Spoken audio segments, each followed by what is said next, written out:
Père Bonnet. Vous avez un parcours intéressant, puisque vous avez commencé par être père de famille nombreuse, 7 enfants, et dans votre vie de travail, vous vous êtes rendu compte que quand les gens, vous travaillez dans les ressources humaines, me semble-t-il, c'est ça? Pas tout de suite, hein. J'ai commencé dans la science pure et dure. Science pure et dure, et puis ensuite la technique, l'usine, et enfin les ressources humaines. Voilà. Et dans ce cadre-là, vous êtes rendu compte, disons ce que j'ai compris, que quand les employés avaient du mal à travailler, c'est qu'ils étaient, je le dirais grossièrement, ils étaient mal élevés. Voilà. C'est qu'il y avait eu quelque chose dans l'éducation qui n'avait pas été conduit. Mais leur patron aussi. Hein. Et leur patron aussi, voilà. Ça arrive à tout le monde. En général, c'est les deux côtés qui avaient... Voilà, et donc vous êtes mis à réfléchir à cette question à partir de ce moment-là, ce qui a dû vous aider dans votre vie de famille aussi. Devenu veuf, vous avez reçu l'appel au sacerdoce et en un séminaire éclair qui me rend jaloux. Moi j'ai fait 9 ans, vous avez fait 5 ans je crois, même pas 3 ans. 3 ans, c'est scandaleux. Vous avez 3 ans, voilà, ça arrive, 3 ans. Voilà, bon. 3 fois moins que moi. Vous avez été ordonné prêtre et vous continuez à témoigner de cette expérience qui ne fait que s'enrichir. Alors merci beaucoup d'être de nouveau parmi nous. Je vous présente encore une fois la paroisse. Viennent des parents. J'en ai un certain nombre devant moi, aussi des grands-parents, n'est-ce pas? Quelques jeunes, je l'espère, m'ont dit qu'ils viendraient, donc ils vont finir par arriver, mais enfin les jeunes, ils arrivent quand ils y pensent. Il y a, je pense aussi, des mamans qui sont seules, peut-être aussi des papas, enfin des couples séparés qui doivent assumer cette tâche de l'éducation avec ces difficultés qui se présentent dans leur vie.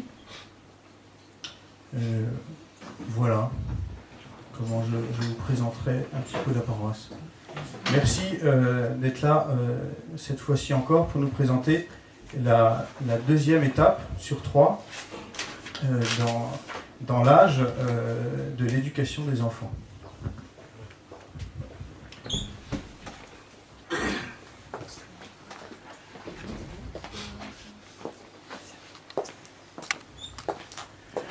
Voilà, je rappelle brièvement ce que j'ai dit la dernière fois. Il y a 3 grands domaines dans l'éducation. Il y a le fait d'aider l'enfant à devenir un être civilisé, c'est-à-dire la socialisation de l'enfant. C'est ce qui peut se faire le plus tôt. C'est pour ça que ça ne veut pas dire que ça continuera après, mais c'est en tout cas la première période de l'existence entre la fin de l'allaitement et l'âge de raison, que le maximum de choses sont acquises, comme des habitudes d'ailleurs, j'allais dire de respect de la vie sociale. La vie sociale exige un certain nombre de bonnes habitudes, le respect des personnes, le respect du bien commun, c'est-à-dire des règles communes d'existence, et puis la solidarité, le service, la serviabilité. Ça, si c'est pas acquis à l'âge de raison, ça sera forcément plus difficile après. C'est vraiment dans cette première partie qu'il faut faire le maximum, parce que l'être humain est un être d'habitude, et il vaut toujours mieux qu'il prenne des bonnes habitudes que d'en prendre des mauvaises. Bon.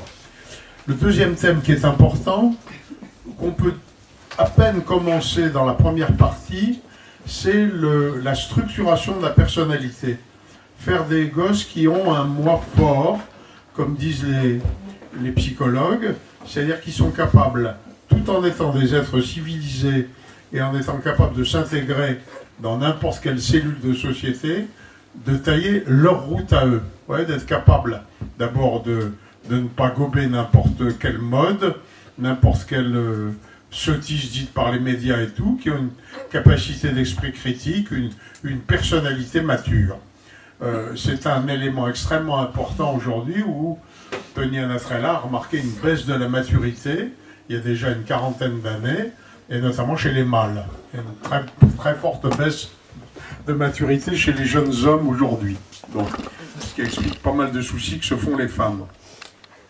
Et puis le troisième thème, ouais, c'est pas des périodes, c'est des thèmes, même si il y a des périodes qui sont privilégiées. Le troisième thème, c'est qu'est-ce qui donne un sens à la vie. Vous voyez, c'est quelque chose qui là commence au fond dès le plus jeune âge également, parce que il y a trois choses qui donnent un sens à la vie.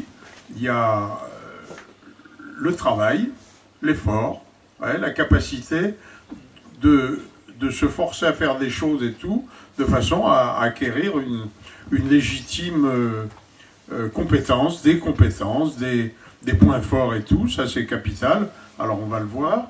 Donc le travail est important. La deuxième chose qui est importante, c'est la relation d'amitié et d'amour avec l'autre, avec le prochain, à la fois sur un plan personnel, mais aussi sur un plan social, bien sûr. Et puis le troisième élément important qui donne un sens à la vie, parce qu'il donne un sens à la mort, c'est la relation avec Dieu. Parce qu'il n'y a que Dieu qui répond aux questions que l'homme se pose inévitablement, à la fois sur la présence du mal dans le monde, chez les autres et chez lui-même, et en même temps au problème de la mort, qui est une chose qui percute tout le monde, soit personnellement quand on apprend qu'on a une maladie incurable, soit quand c'est un des proches, ouais, dont on apprend ou la mort ou qu'il a une maladie incurable. C'est une chose que je vis avec deux foyers que je connais depuis quelque temps. Dans les deux cas, l'homme vient d'apprendre qu'il avait une maladie très grave, peut-être mortelle.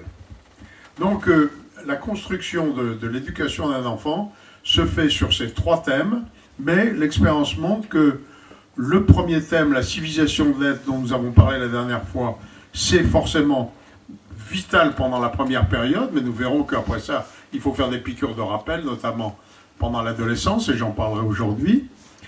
Deuxièmement, c'est la deuxième période de 6 à 12 ans à peu près, qui est capitale pour préparer le gosse, le futur adulte, à avoir une véritable autonomie, à être mature, à être capable de prendre des décisions, d'avoir un esprit critique, d'avoir une personnalité structurée et forte. Il se passe beaucoup de choses, on va le voir, entre 6 et 12 ans. Et le sens de la vie, ben, je dirais ça commence tout doucement dans le premier âge. On commence à parler à l'enfant de l'amitié, hein, et puis on le fait pratiquer l'amitié. On lui apprend à faire des efforts. Par exemple, range ta chambre, applique-toi pour le début de la vie scolaire. Et puis on lui apprend aussi l'éveil à la foi et le fait de savoir qu'il y a un créateur qui nous aime. C'est quelque chose qui est important dès le plus jeune âge, mais ça va prendre effectivement une dimension de plus en plus grande. On le verra dans la troisième séance où on parlera d'aider un jeune à se construire un projet de vie. Et là, on verra que là, c'est capital, à condition que le précédent ait été fait. Alors aujourd'hui, on va se centrer donc sur la structuration de la personnalité de l'enfant. C'est-à-dire qu'il faut arriver à ce que le jeune homme, plus tard, ou la jeune fille, vous voyez, ait une véritable autonomie, qu'elle ne soit pas en permanence, vous voyez, comment dirais-je, assistée, dépendante, incapable de s'auto-diriger. Alors vous voyez que la première période est importante pour ça, parce que si vous n'avez pas civilisé votre enfant, si vous ne l'avez pas habitué à respecter des règles du jeu, des interdits, il risque de confondre, et ça sera mon premier message, l'autonomie avec l'indépendance. Or l'autonomie, c'est pas de faire ce qu'on veut. L'autonomie, c'est de faire ce qu'on doit comme on veut, sauf ce qui est interdit. Ouais. Et ça, il y a une très grande confusion dans notre époque. Par exemple, toute la mouvance depuis une quarantaine d'années confond, et j'en ai bien parlé la dernière fois, le libre arbitre, qui est un équipement, avec la vraie liberté. Ouais. Le libre arbitre, c'est un équipement. Et aujourd'hui, tout le monde croit qu'avec ce libre arbitre, on a le droit imprescriptible de faire n'importe quoi. Ben non, parce que justement, l'expérience montre que quand on se sert mal du libre arbitre, on perd toute liberté.